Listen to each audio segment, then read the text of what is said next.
Okay, I have to make a correction in regards to my comments in the last video that Tim Walz, I said that he served 20, like a full career in the military. Actually, no, it's worse than that.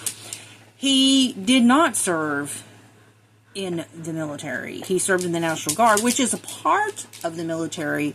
But here's the problem. In Harris' campaign, and this is according to Associated Press. Now, I have not heard Kamala Harris' words myself via video, so I am quoting, and of course, you know me, I don't always agree. The media is always presenting things as they are, but due to the fact that most of the mainstream media are leftists, I would say that she probably said what they actually said. However, having said that, stating that Harris' campaign has referred to Tim Walz as a retired command sergeant major, one of the top ranks for an enlisted soldier. The problem with that is, yeah, he was never an enlisted soldier. So in case people are not aware, and I'm sure as combat veteran, and, you know, I served both National Guard. I served National Guard for 4 years while I was in college. Then I went active duty as an enlisted soldier. When I was in the National Guard, I was not an enlisted soldier. So the difference between National Guardsmen and an enlisted soldier, and there is a difference. So for maybe Harris is just ignorant, or maybe she's deliberately, willfully lying to people.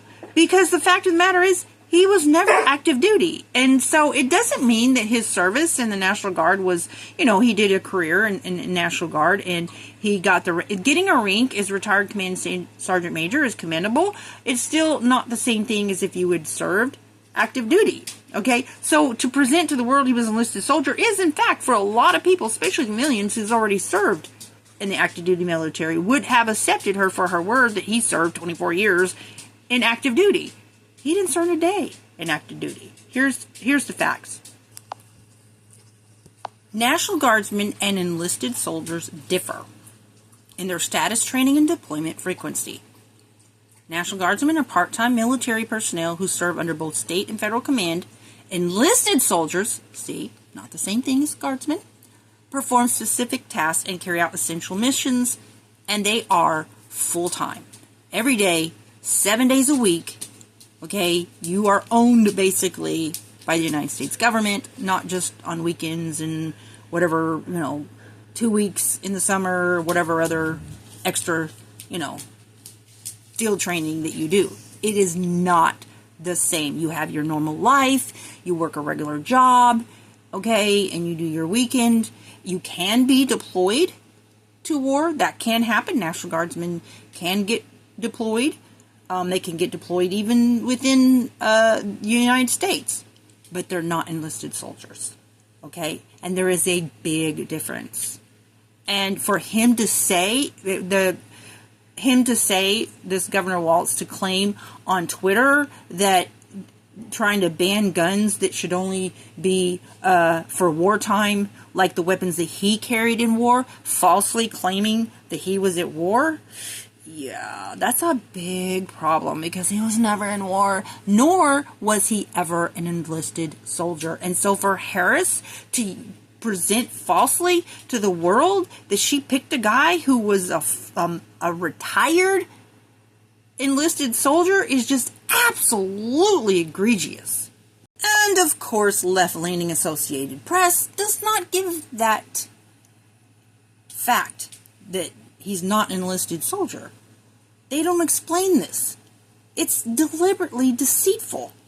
And, it's wrong. So not only did he falsely, according to Harris, pretend to be an enlisted soldier, which he never was. He was a guardsman, and that's commendable. He never served a day in war, and claimed to the world that he did. Now, if he's willing to lie to the world about being a war veteran, about being active duty when he never was, what else will he lie about? So Vance was right to call him out for stolen valor, but he still shouldn't have criticized him for lacking a course and not getting the full rank of which he did earn in his National Guard's career. But I think Vance is a little off focus here. I think Vance should be focusing on his false advocacy claims for veterans. Well, 300,000 veterans died waiting for care, and the VA Office of Inspector General concluded that many crimes were committed in deliberately, willfully hiding applications, denying appointments, that they had called and said that the veterans had refused appointments, and people confessed. There was a very long investigation, and 300,000 veterans died waiting for care. Many of them denied care. Many of them denied applications. Their applications were thrown away, shoved in desks. I mean, it was horrible. That was back in 2016 that was reported. Not one person was held accountable under Tim Walz's advocacy for the VA.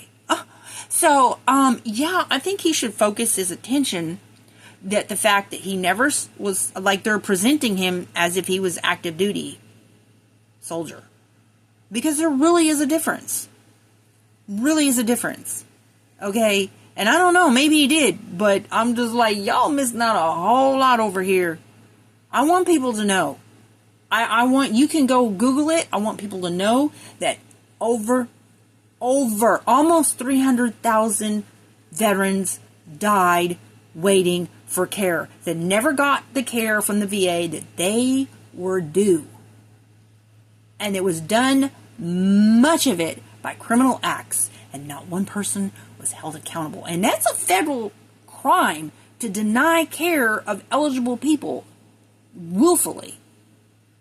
And not one person was held accountable. Which is why I have advocated since 2016 for the mandatory prosecution of VA staff who deliberately, willfully deny care or cause injury to them by their willful, corrupt acts that violate any federal statute. That the VA OIG shouldn't be allowed to decide whether or not they get to prosecute them. That's the advocacy that we need. Tim Walz he's been over this, working with the VA since 2005.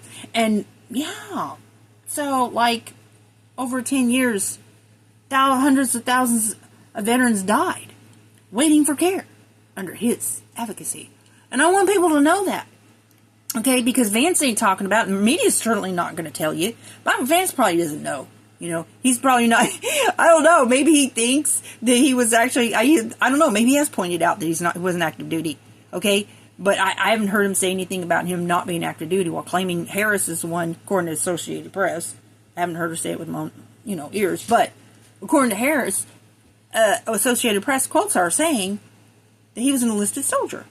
No, he wasn't. Not ever. Okay? People need to know that. That guy's a liar. Y'all need to watch out. That's shady. That's straight up shady. Right?